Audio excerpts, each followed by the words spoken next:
I was asked earlier today by somebody I was sitting with, who said they just recently they had a trade job. They're an electrician, and they're like, hey, you know what? I'm thinking about getting into the dating scene. Maybe have like $10,000 to their name, $5,000. I'm like, is that on your list of priorities?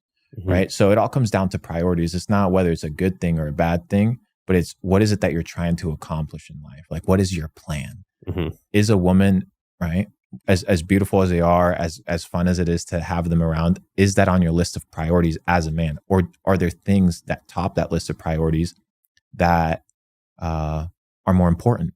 So for me, I've only been on one date my entire life. I've only been with one woman my entire life. And I've been with her for quite some time, but You still with it? yes. And the reason being, and I've never shared this, and the reason being is, I'm a person that's content. You know, brother, I get DMs every single day. You know what I mean? But I don't want to entertain the divisiveness of energy. You only have X amount of time and energy in the day, right? So I want to make sure that the energy that I'm inputting is returning in some way, shape, or form. People go on dates. Okay, what do you get from it? Okay, you get some pussy? Yeah. Okay, perfect. Okay, you get some exhilarating fun? Perfect. You also ruin some people's lives in the process.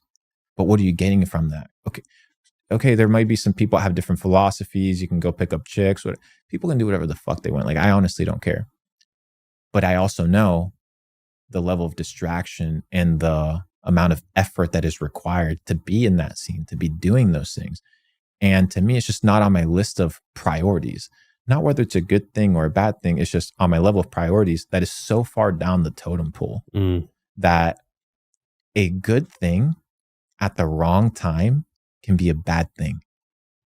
It's like giving a razor to a baby and expecting the baby not to get cut. The problem isn't the razor. The problem isn't the dating. The problem isn't the woman. Maybe the problem is you.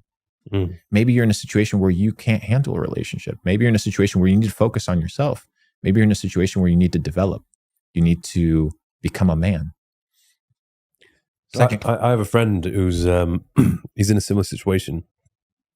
He has no money, struggling to make money, but he's having the time of his life, and he is in a relationship, and he's also trying to pay for her as well. Yeah, everything. It's fucking madness, bro. And he's trapped, absorbed. Yeah, he can't. He's living with her, spending far too just way too much time with her.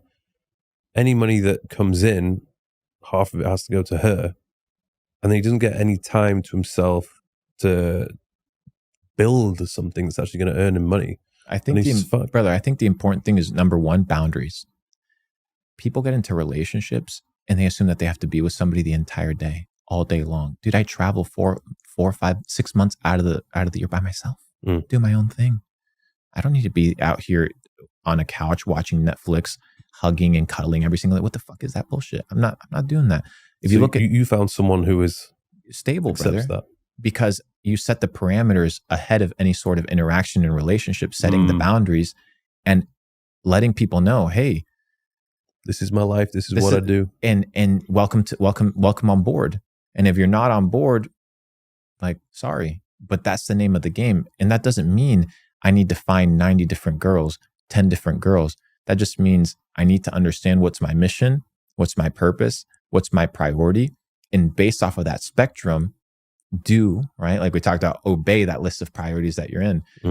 That's the first part. The second part, as a person with a lot of money, with a lot of connections, with a lot of resources, this concept of being a playboy, this concept of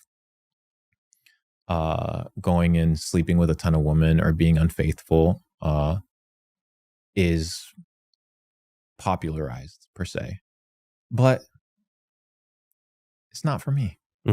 I believe in loyalty. I believe in integrity. And if trust isn't there, right? And if I can't, what's the point? And if I can't be in a situation whereby I can be an honest person, then how can my community expect me to be honest with them? If I can't honor the person that I sleep in bed with, how can I honor everybody? How am I going to honor my business partner? I was once sitting with a guy. We went golfing. I didn't golf. I was just watching. I don't play golf. And he had just canceled $100 million deal that he had because he found out that the guy who was going to do the deal with had cheated on his wife. And he sat there and he looked at me and I was like, dude, you canceled $100 million deal. It's just business. He's like, it's not just business. If he cheated on the person that he sleeps with, there's a high likelihood that he'll cheat on me. Yeah. And it's like, it's not that it's going to happen or not. It's the fact that there's character flaws that can be changed that a person needs to work on. So it's a personal taste. It's not on my list of priorities. I like to hang out with the boys. I like to do my thing, but I'm a digital stoic, brother. I got my sexual energy under control. I think that's so important. Yes. I was speaking to Chris about this. Being in control of your desires, or actually choosing what it is that you want to desire. Because if you desire the wrong things, then you're naturally just always going to be unhappy until you get whatever it is that you want. I think Naval said something like that. He has a quote. And living in the primal state. Everybody wants to live in the fucking and eating state. Like those are the two most primal states that you can be in. Mm-hmm. Fucking and eating. That's what most people just do all day. And if it's not having sex, it's jerking off. Like it's the two biggest dopamine hits. There's more to life. Mm-hmm. At some point, sex gets old. No, it doesn't get old. Oh, so many conversations. But at some point, brother, like there's other things to accomplish in life. And that's kind of the things that I'm trying to pursue. So find a good relationship, find a person that allows you to live your life, that allows you to be you. Set the parameters that give freedom, but do it in a sense of respect, be loyal, have integrity, and ultimately understand where this idea of relationships or dating falls on your list of priorities. But if you're a broke motherfucker, bro, maybe you can't be chasing the women. Maybe you got to be chasing the paper, bro. Yeah.